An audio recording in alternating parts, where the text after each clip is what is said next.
మొత్తంగా నిన్న కేంద్ర బడ్జెట్ ప్రవేశపెట్టారు నిర్మలా సీతారామన్. దీనికి సంబంధించి ఆంధ్రప్రదేశ్కి అయితే ఒక బిగ్ గుడ్ న్యూస్ అని చెప్పుకోవాలి, బిగ్ రిలీఫ్ అని కూడా చెప్పుకోవాలి. 10 సంవత్సరాల తర్వాత అంటే ఆంధ్రప్రదేశ్ రాష్ట్రం విభజిత ఆంధ్రప్రదేశ్ ఏర్పడిన తర్వాత పోలవరానికి సంబంధించి త్వరితగతిన పూర్తి చేస్తామని చెప్పడంతో పాటు 12,500 కోట్లు దానికి కేటాయించారు. దాంతోపాటు అమరావతికి గతంలో ఎన్నడూ లేని విధంగా 15,000 కోట్ల రూపాయలు కేటాయించారు. దాంతోపాటుగా విశాఖ చెన్నై కారిడార్కి సంబంధించి కూడా హామీలు ఇచ్చారు. ఎందుకంటే పోర్టులన్నీ అక్కడ ఉన్నాయి కాబట్టి ఆ పోర్టుల డెవలప్మెంట్కి సంబంధించి కూడా హామీ ఇచ్చినట్లుగానే భావించాలి.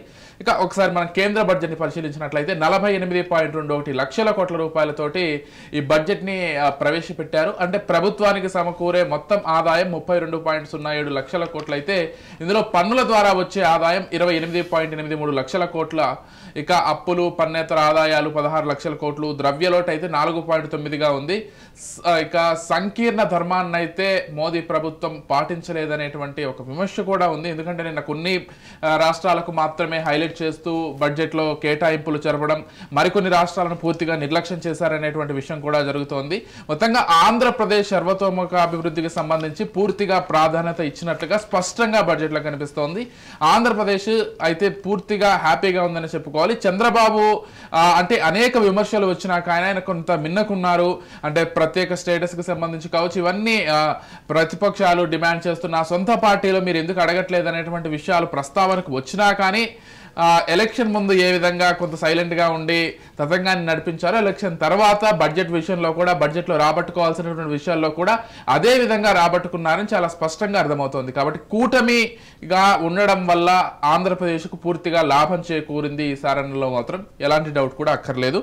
ఇంకా దీంతో పాటుగా బడ్జెట్కి సంబంధించిన పూర్తి విషయాలతో పాటు మరిన్ని రాష్ట్ర జాతీయ అంశాలకు సంబంధించి మొత్తం పాటు చర్చించడానికి ఉమామహేశ్వరరావు గారు, రచన జర్నలిజం ప్రిన్సిపల్, అదేవిధంగా మా పొలిటికల్ ఎడిటర్ అరవింద్ కొల్లి గారు ఇద్దరు కూడా సిద్ధంగా ఉన్నారు. ముందుగా Aravind garu very good morning అండి. Good morning Vijay. నేను అన్నట్లుగా ఖచ్చితంగా good morning. Of course this is good morning for Andhra. Good morning for Andhra, but at the same time I differ with your one statement. మీ ఇంట్రొడక్షన్లో చెప్పినటువంటి స్టేట్మెంట్లో ఇది పొత్తు ధర్మాన్ని పాటించలేదు, సంకీర్ణ ధర్మాన్ని పాటించలేదు అనే విషయాన్ని నేను ఒప్పుకోను. ఇది సంకీర్ణ ధర్మాన్ని పాటించలేదనే విమర్శ కాదు, సమాఖ్య ధర్మాన్ని పాటించలేదనేది ప్రధానమైన విమర్శ. అన్ని రాష్ట్రాలని సమదృష్టితో చూడకుండా తమతో పొత్తులో ఉన్నటువంటి, తమ పొత్తులో కీలకంగా ఉన్నటువంటి 2 రాష్ట్రాలని కాస్త ఎక్కువగా చూశారు అనేటటువంటిది విమర్శ ఉంది. సరే, దానికి సంబంధించి మళ్ళీ వద్దాం. అయితే ఇక్కడ ప్రధానంగా గమనించాల్సింది ఏంటంటే ఓవరాల్గా బడ్జెట్లో కొన్ని అద్భుతమైనటువంటి సంక్షేమ కార్యక్రమాలు ఉన్నాయి. అదే సందర్భంలో ఎంఎస్ఎంఈ సెక్టార్కి పెద్ద ఊతమిచ్చేటటువంటి డెసిషన్స్ ఉన్నాయి. కేవలం అంటే బడ్జెట్ మీద ఉండేటటువంటి గత సుమారుగా దశాబ్ద కాలంగా ఉన్నటువంటి విమర్శ కూడా ఏంటంటే పెద్దవాళ్ళకి పెద్దపీట వేస్తున్నారు, చిన్నవాళ్ళకి నెగ్లెక్ట్ చేస్తున్నారు అనేది ప్రధానమైనటువంటి విమర్శ. ఆ విమర్శకి దాదాపు చెక్ పెట్టినట్టుగానే భావించాలి. అదే సందర్భంలో ఇంకొక విమర్శ కూడా ఉంది. మోడీ బడ్జెట్ మొత్తం గుజరాత్, ఉత్తరప్రదేశ్ కోసమే తయారు చేసేలాగా అనిపిస్తోంది, ఈ 2 రాష్ట్రాలు కేంద్రంగా ఉంది అనేటటువంటి విమర్శ ఉండేది గతంలో. అది ఎన్డీఏ 1లో ఉంది, ఎన్డీఏ 2లో ఉంది. అదేమి దాపరికమేం కాదు, దానికి సంబంధించి బహిరంగ విమర్శలే ఉన్నాయి. అయితే ఆ విమర్శలకు కూడా తావు ఇచ్చేటటువంటి ఆస్కారం లేదు. అసలు దీనికంటే ముఖ్యంగా ఇంకొక మాట చెప్పాలంటే, మా ఎన్నికల మేనిఫెస్టోని కాపీ కొట్టి చేసినటువంటి బడ్జెట్ అని మల్లికార్జున ఖర్గే కామెంట్ చేశారు. అంటే సంక్షేమానికి పెద్దపీట వేశారు అనే విషయంలో ఎక్కడా భేదాభిప్రాయం లేదు, మధ్యతరగతికి ఊరటిచ్చారనే విషయంలో భేదాభిప్రాయం లేదు. అదే సందర్భంలో రాష్ట్రాల విషయంలో, కేటాయింపుల విషయంలో కొన్ని పక్షపాతాలకు సంబంధించిన అంశం ఈ 2 రాష్ట్రాలు ప్రధానంగా ఎదుర్కొంటున్నాయి. ఈ 2 రాష్ట్రాలు ఎదుర్కొనే క్రమంలో అంటే ఆంధ్రప్రదేశ్ అండ్ బీహార్ ఎదుర్కొనే క్రమంలో వివిధ పార్టీల నాయకులు కూడా అదే రకమైనటువంటి విమర్శలు చేస్తున్నారు. మమతా బెనర్జీ నుంచి దగ్గర పెడితే రేవంత్ రెడ్డి వరకు అన్ని రాష్ట్రాలకు సంబంధించినటువంటి డిమాండ్స్ని ఎక్కడ పట్టించుకోలేదు అనేది తెలంగాణ ముఖ్యమంత్రి అయితే ఇంకొక అడుగు ముందుకేసి అసలు తెలంగాణ అన్న పదమే రానికుండా చేశారు ఈ బడ్జెట్లో అనేది ప్రధానమైన విమర్శ.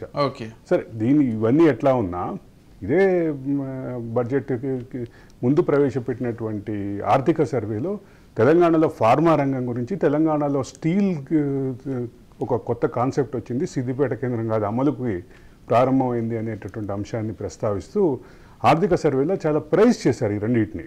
చాలా అద్భుతమైనటువంటి కాన్సెప్ట్స్గా వీటిని ఒక పక్క ఫార్మా రంగానికి, ఇంకో పక్క స్టీల్కి సంబంధించినటువంటి ఈ రెండింటిని అంటే కన్సిడర్ చేసుకుంటే బడ్జెట్కి సంబంధించిన అంశంలో తెలంగాణకి సంబంధించిన అభ్యంతరాలు వీటన్నిటికి మళ్ళీ మాట్లాడదాం దాని సబ్జెక్ట్. అయితే ఓవరాల్గా బడ్జెట్కి సంబంధించినటువంటి ఇన్కమ్ ట్యాక్స్ స్లాబులకి సంబంధించి ఒక పెద్ద ఊరటగానే చెప్పాలి.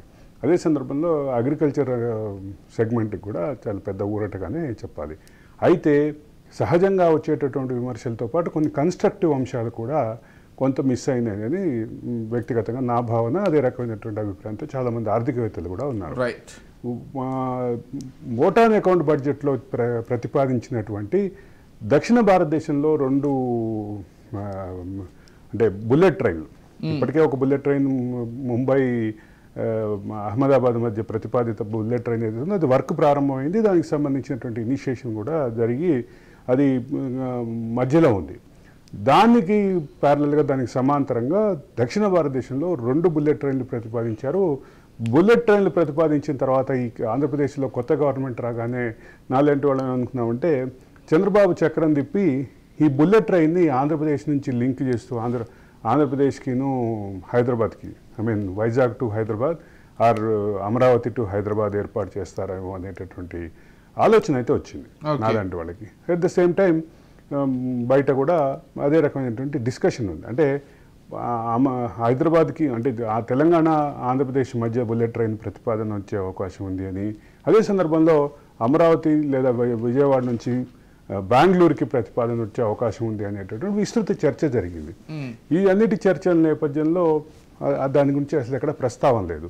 రెండవది బెంగళూరు చెన్నై మధ్య కూడా ఈ బుల్లెట్ ట్రైన్కి సంబంధించిన ప్రతిపాదన వచ్చే అవకాశం ఉంది అని కూడా కొంత అంచనాలు జరిగినాయి. అదే సందర్భంలో కేరళని ఎటు బీజేపీ టార్గెట్ చేస్తోంది కాబట్టి కేరళ నుంచి బెంగళూరుకి కనెక్టివిటీ లేదా కేరళ నుంచి హైదరాబాద్కి కనెక్టివిటీ ఇచ్చే అవకాశం ఉంది అనేటువంటి బుల్లెట్ ట్రైన్ కనెక్టివిటీ ఇస్తారేమో అనేటటువంటి చర్చలు జరిగినాయి.